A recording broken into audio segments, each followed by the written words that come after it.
Assalamualaikum warahmatullahi wabarakatuh.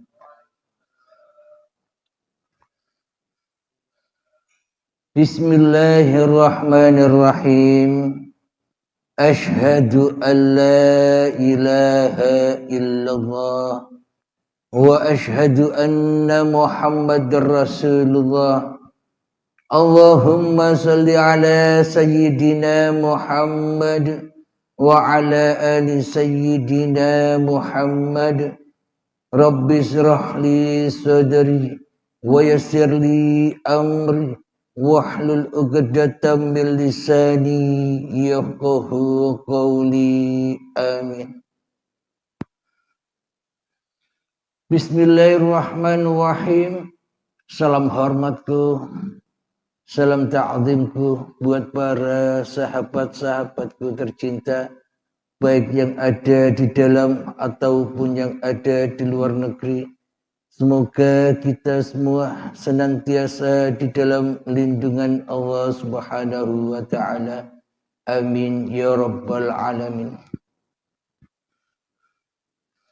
Sebelum kita awali kajian di malam Ahad ini, pengajian rutinan, marilah kita kembangkan di dalam nyawa, di dalam jiwa, di dalam hati, di dalam ruh, dan di dalam kehidupan ini dengan kalimah-kalimah thayyibah. Subhanallah walhamdulillah wa la ilaha illallah wallahu akbar wa la hawla wa la quwwata illa billahil aliyyil azim. Sadaqallahul azim. Kajian malam hari ini bertemakan melihat langsung azab kubur. Kita ketahui bersama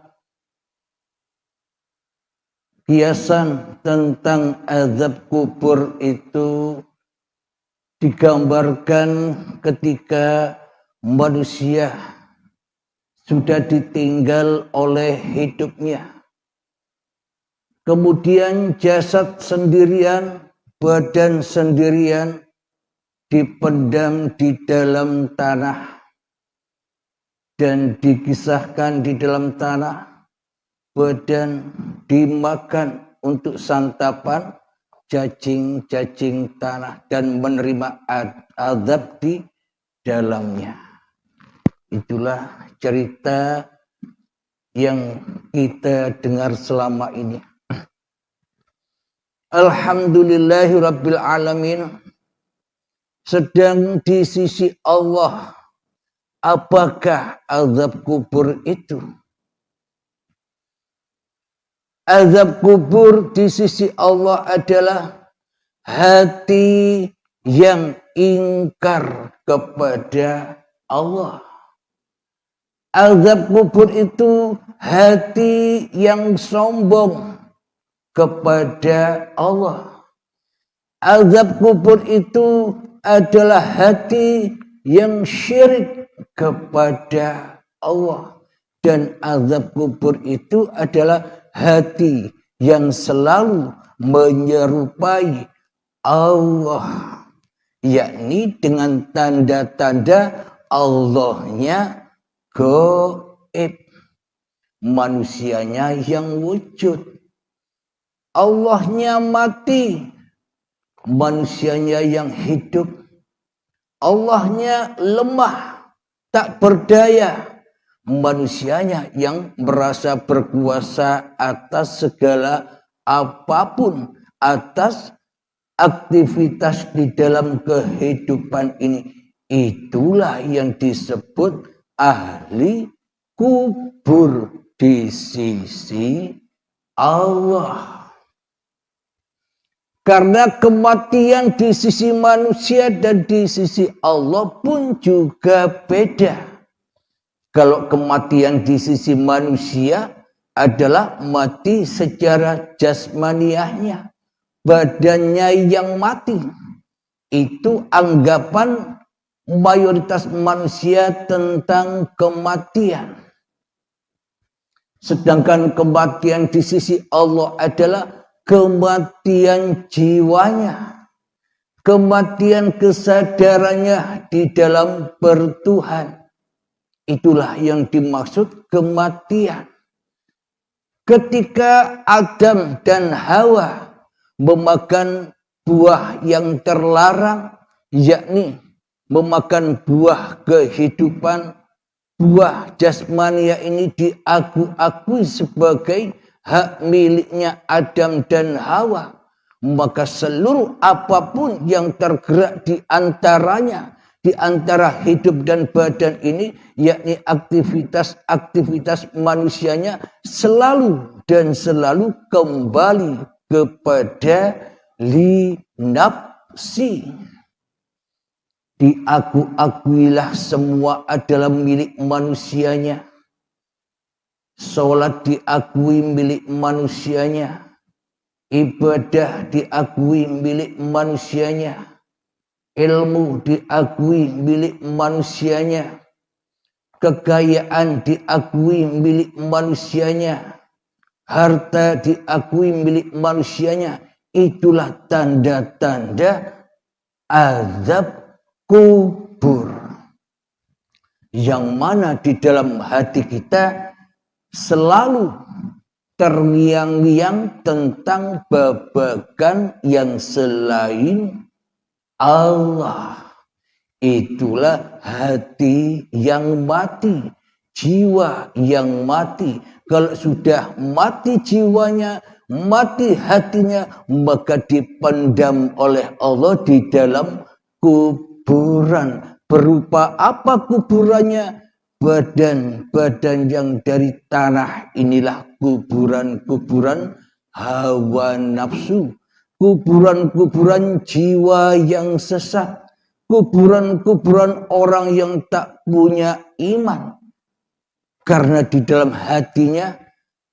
hatinya selalu mengimani kepada hawa nafsunya saja yang ada, hawa nafsunya saja yang wujud, hawa nafsunya saja yang hidup, hawa nafsunya saja yang berkuasa, sehingga di dalamnya ramai dengan babagan-babagan isinya dunia saja.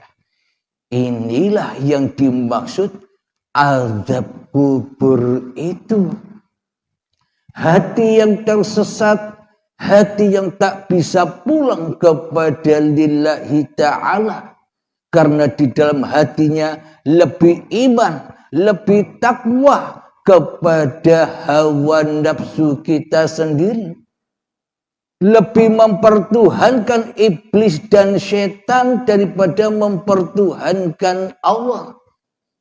Maka sholatnya, ibadahnya, ilmunya, kekayaannya, semuanya menjadi api-api yang menyiksa dirinya di hatinya. Alhamdulillahirabbil alamin. Jadi yang dimaksud jasad-jasad itu dikubur untuk santapan cacing tanah itu makna yang sebenar-benarnya bagaimana? Makna yang sebenar-benarnya adalah hati manusia yang selalu cenderung menyaksikan dunia. Itulah cacing tanah itu. Yang mana hati manusia tidak menyadari bahwa dirinya sebenarnya tak ada. Bahwa dirinya hanyalah tanah yang selama ini sombong kepada Tuhannya. Ketika dirinya membangga-banggakan ibadahnya, membangga-banggakan sholatnya, membangga-banggakan tahajudnya di dalam hatinya, membangga-banggakan sholat duhanya, baca Al-Qur'annya dan sebagainya, membangga-banggakan ilmunya, membangga-banggakan hartanya, membangga-banggakan kekayaannya. Itulah hakikatnya cacing tanah yang menggerogoti hati tiap-tiap manusia. Logikanya begini. Seumpama saya dan Anda nanti mati, jasadnya mati, ditinggal hidup. Kita ambil jasad kita, kita potong-potong, kita kasih makan kepada harimau. Kira-kira jasad kita bisa sambat, bisa gero-gero, bisa menjerit-jerit. Sedangkan jasad tak ada hidupnya. Ya enjoy saja. Wong sudah tak ada pengakuannya. Kemudian apalagi dipendam di tanah. Tak ada hidupnya, bagaimana bisa merasakan sakitnya azab. Meskipun dimakan oleh cacing-cacing tanah, badan-badan kita ini, wong kita ndak ada di sana. Apakah mungkin kita merasakan kita disantap oleh cacing tanah? Logikanya bila kita ada di dalam tanah, mestinya ya kita bisa melawan atau mematikan cacing tanah yang menggerogoti tubuh kita. Bila kita ada di dalamnya. Logikanya kan begitu. Akan tetapi kita sebagai manusia selama ini tidak rela, tidak ridho bila dikatakan tak punya hidup. Akan tetapi meskipun mati kita masih menyangka mayat-mayat itu masih hidup dan menerima siksa. Bagaimana mungkin yang mati bisa merasakan siksa? Yang hidup, yang merasa hidup, yang masih ada di dunia inilah yang menerima azab-azab yang pedih.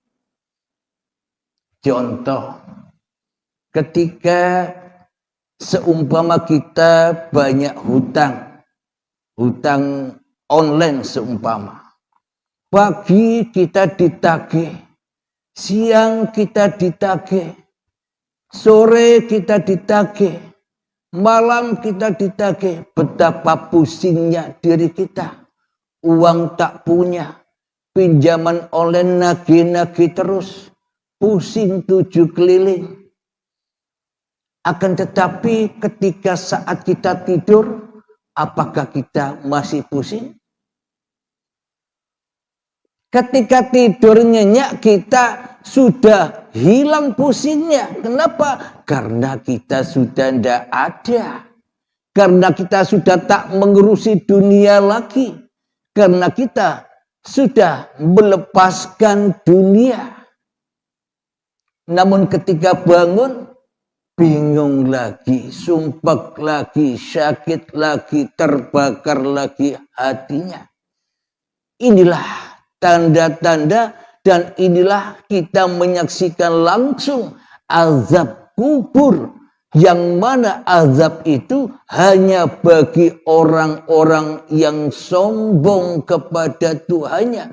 Orang-orang yang mentuhankan dirinya di hatinya daripada Allah. Inilah azab-azab yang pedih itu. Azab kubur, siksa jahanam, yang mana bahan bakarnya adalah badan-badan manusia dan batu yang keras. Hati yang keras melebihi kerasnya batu.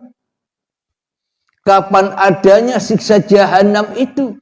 Kapan adanya siksa azab kubur itu? Ya ketika manusianya masih merasakan azab itu. Kapan? Ya ketika masih mengaku-akui di dalam hati kita bahwa hidup dan badan ini milik kita, otomatis semuanya yang ada di sekitar kita, anak, istri, suami, harta, kendaraan, tahta, jabatan itu milik kita semua. Itulah api-api yang membakar diri kita selama ini. Api-api yang tak berasap.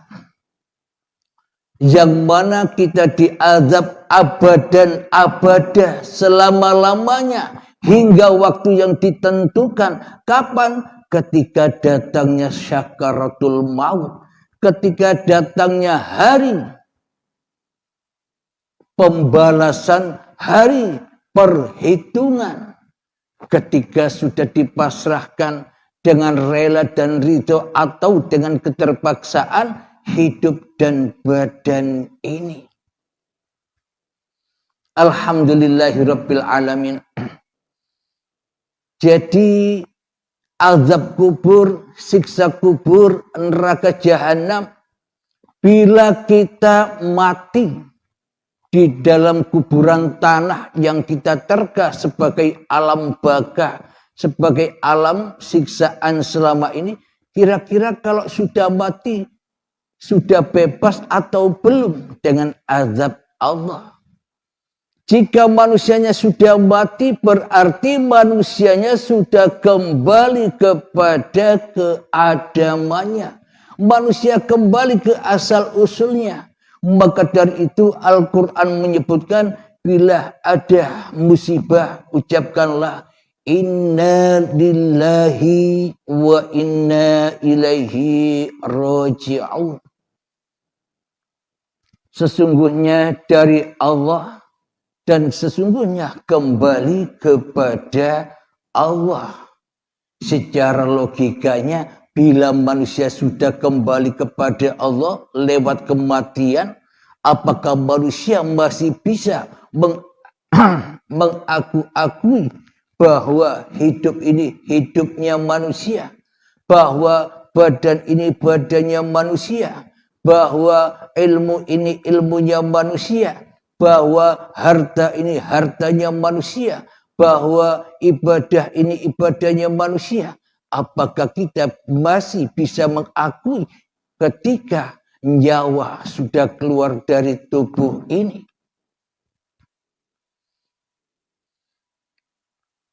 Jadi logikanya, bila masih ada acara-acara alam-alam yang dikatakan, yang diceritakan selama ini setelah kematian, melewati alam kubur, melewati siksa kubur, menunggu di dalam kuburan tanah sampai kiamat tiba, menunggu sampai hari kebangkitan, menunggu di alam barzah, alam penantian, menunggu alam hisab, menunggu melewati wasiratul mustaqim, melewati neraka, surga, dan bertemu Allah. Selama ini kan begitu ceritanya. Berarti sekarang sampai di dalam surga Allahnya tidak ada. Inilah manusia yang selalu ingin menjadi Tuhan. Seolah-olah Tuhan tidak ada ceritanya. Yang ada hanya cerita manusia saja selama ini. Alhamdulillahirabbil alamin. Bila setelah kematian tiba masih ada acara lain, melewati alam-alam lain seperti itu, berarti manusianya kan belum mati. Berarti kan manusianya belum kembali. Logikanya kan demikian. Namun akan tetapi ketika manusia sudah kembali kepada Allah, inna lillahi wa inna ilaihi raji'un, maka bebaslah manusia dari berbagai beban-beban yang disandangnya. Manusia sudah kembali kepada Allah, baik secara rela dan ridho ataupun keterpaksaan. Rela dan ridho atau keterpaksaan bukan hak milik manusia juga. Semuanya hak milik yang menciptakan. Semuanya hak milik yang menggerakkan. Semuanya hanya milik Allah. Ketika manusia sudah kembali kepada keadamannya, kira-kira manusia kembali kemana? Nabi Adam dan Hawa itu asalnya dari mana? Berarti manusia kembali ke surga di sisi Allah. Surganya Allah. Bukan surga yang dianggap, bukan surga yang dicari-cari oleh manusia zaman sekarang. Sedangkan surga yang diharap-harap oleh manusia zaman sekarang itu bukan surganya Allah. Akan tetapi di dalam surga itu penuh berisi dengan hal-hal hubbud dunya yang katanya ada istana terbuat dari intan permata, makanan-makanan yang serba enak, mobil-mobil yang mewah, berdampingan dengan bidadari-bidadari, itu semua kan surganya iblis, yang mana di dalamnya full dengan kepentingan-kepentingan dan kesenangan-kesenangan hawa nafsu. Akan tetapi surga Allah itu yang mana yang sebenarnya?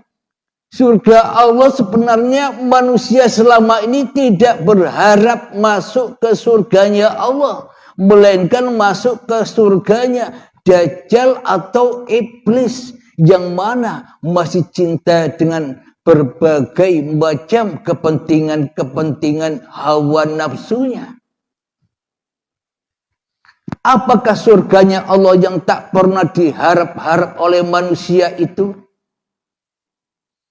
Bismillahirrahmanirrahim. Ya ayyatuhan nafsul mutmainnah. Wahai jiwa-jiwa yang tenang. Bagaimana cara agar jiwa ini bisa tenang? Caranya adalah irji'i ila rabbiki radiyatan mardiyah. Pulanglah, kembalilah dengan rela dan ridho kepada Tuhanmu. Pulang dengan rela dan ridho bagaimana? Lepaskanlah pakaian-pakaianmu. Lepaskanlah amalmu agar menjadi lillah. Lepaskanlah ilmumu agar menjadi lillah. Lepaskanlah harta-hartamu agar menjadi lillah. Lepaskanlah jabatan-jabatanmu agar kembali lillah. Lepaskanlah seluruh amal-amalmu, tahajudmu, sholat duhamu, puasamu, sholawatanmu, zikiranmu, agar supaya hatimu lillah, agar hatimu damai. Pulangkanlah bahwa semuanya bukan milikmu. Ini kan surga yang tak pernah diharap-harap oleh manusia. Surganya manusia yang diharap-harap oleh manusia kan selama ini tambah diaku-akui. Ilmu-ilmuku, amal-amalku, harta-hartaku, kaya-kayaku, semua hanya milikku. Surga-surgaku. Ini kan tambah pengakuannya tinggi. Bila masuk surganya iblis. Akan tetapi bila masuk ke dalam surganya Allah, tak ada sedikit pun walaupun sebiji darah cinta tentang dunia. Jangankan cinta kepada dunia, bahkan hidup dan badannya saja sudah tak diaku-akuinya lagi. Inilah tanda, inilah cara untuk masuk ke dalam surganya Allah agar hati kita bisa tenang, maka persembahkanlah seluruh amanah-amanah bila yang dititipkan kepada masing-masing diri manusia kita selama ini. Dengan begitu jiwa kita bisa tenang.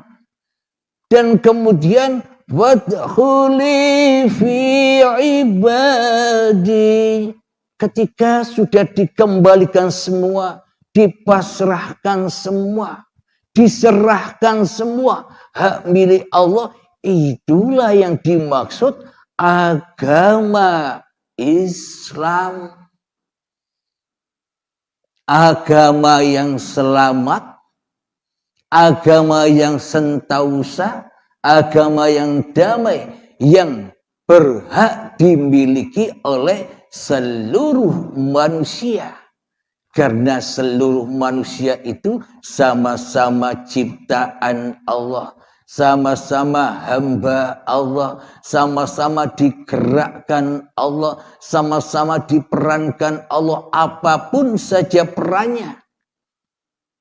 Peran beragama yang lain, peran nama Tuhan yang lain, semuanya hanya perannya uripe Allah. Bila manusia rela, ridho kembali ke kampung halamannya, yang dulu Adam kembali ke Adam, yang dulunya tak ada kembali tak ada, yang dulunya gaib kembali ke gaib, maka disitulah surganya Allah. Ketika di dalam hati manusia, la ilaha illallah, itulah surga. Bukan surga-surga yang kita damba-dambakan selama ini. Kemudian ayatnya, wadkhuli jannati, ketika kita sudah kembali, tidak makan buah khuldi lagi, tidak makan buah terlarang lagi, maka disitulah tempat kembali Adam dulu diciptakan dari tanah. Berarti surganya seluruh manusia di mana? Al-jannatu tahta aqdamil ummahat. Surga itu berada di bawah telapak kaki ibu. Di telapaknya apa di bawah telapak? Di bawah telapak. Berarti di bawah telapak itu apa? Bumi. Jadi tanah itu kampung halaman kita. Yang selama ini kita tidak sadar, mestinya kita kangen pulang kampung. Sama seperti kita ketika kita bertamasya kemana saja, ke ujung dunia pun, nanti ending-endingnya kangen pulang, pengen pulang. Sebenarnya manusia itu cinta kepada kampung halamannya. Akan tetapi manusia selama ini terlena di dalam pengembaraannya, terlena di dalam kehidupan yang serba menyesatkan jiwanya ini. Alhamdulillah, silakan kakek. Sebelum kita lanjutkan, marilah kita berlatih menghening-heningkan diri, mensunyi-sunyikan diri, melepaskan diri, menggelap-gelapkan diri agar terang benderang uripe Allah di dalam hati kita. Bismillahirrahmanirrahim. Mengheningkan cipta, mulai, silakan.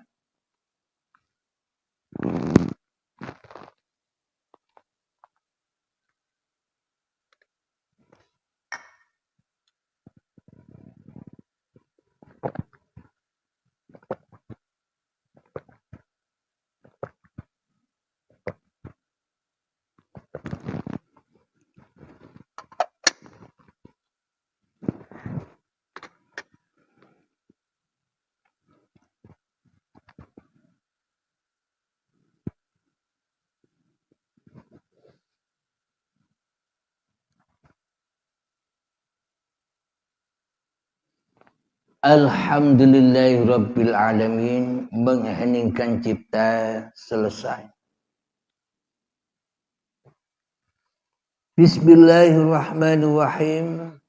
Jadi sudah kita ketahui bersama apa sih hakikatnya cacing tanah yang menggerogoti tubuh manusia ketika di dalam kuburan. Itulah proses-proses yang indah, bukan proses yang menakutkan. Proses untuk kembali ke asal usul badan jadi tanah kok ditakuti, sementara kita tidak ada di sana. Jadi awal dan akhir sama. Ketika kita diciptakan oleh Allah dari tanah sampai menjadi tumbuhan, hingga menjadi hasil dari tumbuhan, buah-buahan, sayuran, padi, hingga menjadi sel sperma dan sel telur, hingga menjadi gumpalan darah, gumpalan daging dan janin, sehingga menjadi bayi. Apakah Anda semua tahu prosesnya? Proses awal dan akhir sama-sama kita tidak tahu apa-apa. Apakah ketika Anda diberangkatkan oleh Allah dari tanah sampai menjadi bayi, merasakan tidak enak atau merasakan enak atau merasakan siksa yang pedih? Kan kita tidak tahu apa-apa.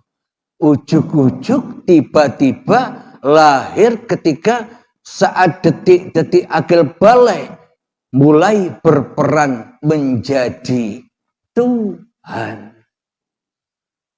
Alhamdulillahirabbil alamin. Ketika inna lillahi wa inna ilaihi raji'un pun juga sama hakikatnya. Bagaimana mungkin manusia yang sudah mati tahu kepada dirinya bisa melihat badannya? Hidup dan badan bukan miliknya. Berarti ketika manusia innalillahi wa inna ilaihi raji'un, hidup dan badannya sudah menjadi zahir batinnya Allah. Bukan hak milik manusianya lagi. Itulah saat-saat pernikahan antara Adam dan Hawa ketemu di Jabal Rahmat. Disitulah tempat keindahan. Ketika manusia kembali kepada keadamannya, maka hawanya pun juga ikut menjadi mutmainnah, tenang. Bagi orang-orang yang beragama, agamanya Allah, mana ada takut lagi. Di dalam kehidupan, di dalam agama Allah itu serba indah. Selama ini kan iblis yang menakut-nakuti kita dengan hukum-hukum badaniyah ini. Katanya iblis, nanti kamu akan disiksa di kuburan sana. Dan ketika Pak Mudin mentalkinkan mayat, hai fulan, bila nanti kamu ditanya oleh malaikat mungkar dan nakir, jawablah bila ditanya, "Marabbuka?" Jawablah, "Allahu Rabbi." Masa orang mati dituntun? Ketika orangnya tidur nyenyak, bagaimana mungkin kita bisa menuntun orang yang tidur? Hai fulan, orangnya tidur nyenyak. Kalau ditanya, siapa Tuhanmu? Marabbuka? Jawablah, Allahu Rabbi. Ya ndak tahu orangnya tidur, apalagi mati. Berarti yang ditalkin oleh Pak Mudin selama ini mayat apa orang-orang yang mengantar? Orang-orang yang mengantar mayat yang jiwanya masih sombong dan jiwanya masih di dalam kuburan dan jiwanya masih disiksa di dalam badannya, itulah yang dituntun. Marabbuka, wahai fulan-fulan yang mengantarkan jenazah. Tapi berhubung Pak Mudinya juga sama-sama ndak ngerti, ya sama-sama ngikut saja. Padahal yang ditunjukkan orang-orang yang masih mati jiwanya, sedangkan mayat itu di dalam tanah sudah kembali ke surganya. Bagaimana orang yang sudah tahu jalan pulangnya dituntun orang yang buta? Pak Pudenya buta, nuntun orang yang sudah melek hatinya. Alhamdulillahirabbil alamin. Nanti ketika 7 jangka, ketika para penziarah pulang meninggalkan kuburan, akan datang malaikat mungkar dan nakir. Bagaimana mungkin mungkar nakir datang kepada orang yang sudah tidak ada? Orang yang sudah tidak ada kok didatangi. Kesasar malaikatnya. Padahal maknanya ketika kita melihat orang yang dipendam di kuburan, seolah-olah hati kita taubat, seolah-olah hati kita ingin bertobat kepada Allah atas kesalahan-kesalahan kita. Dan kita membayangkan sebentar lagi saya pun juga akan mati. Seolah-olah aku tak akan mengerjakan maksiat-maksiat lagi. Seolah-olah kan begitu. Ketika kita melihat orang yang dikubur. Namun setelah pulang meninggalkan kuburan, baru 7 jangka malaikat mungkar nakirnya datang lagi. Mungkar lagi kepada Tuhannya. Ketika sholat ditanya marrobuka, ya ndak tahu. Kenapa? Karena dirinya ndak nyembah Tuhan. Bagaimana bisa menjawab Allahu Rabbi, sementara hawa nafsunya dijadikan Tuhan di dalamnya. Itulah azab-azab kubur itu. Kita bisa menyaksikan langsung. Karena iman, karena kufur itu adanya di hati, bukan di babagan jasad. Yang kita imani, yang kita akidai selama ini seolah-olah babagan tentang siksa azab kubur ataupun siksa azab akhirat. Neraka itu siksaannya badan. Ya tidak kuat badan disiksa. Akan tetapi yang mana yang disiksa? Yang balelo itu yang disiksa. Yang sombong itulah yang disiksa. Apanya? Jiwanya takkan pernah mati. Meskipun dipanasi setiap detik per detik. Kalau boleh diilustrasikan, jiwa kita selama ini yang selalu cinta kepada dunia. Minta tolong. Panas di dalam hati kita begitu. Ketika kita masih terbelenggu oleh dunia yang kita cintai, terbelenggu ilmu yang kita banggakan, terbelenggu amal-amal yang sudah kita kerjakan. Kita memohon pertolongan kepada Allah lewat doa-doa kita agar sukses di dalam kehidupan dunia ini dan mengindahkan kesuksesan kembali kepada Tuhan.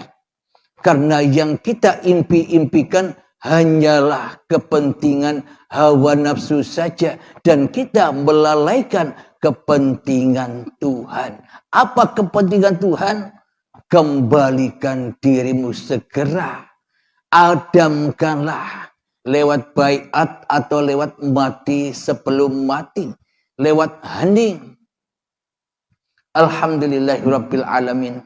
Semoga saya khususnya dan semoga kita semua senantiasa diselamatkan dari azab-azab kubur dan azab-azab jahanam yang sudah berlaku saat ini. Amin ya rabbal alamin.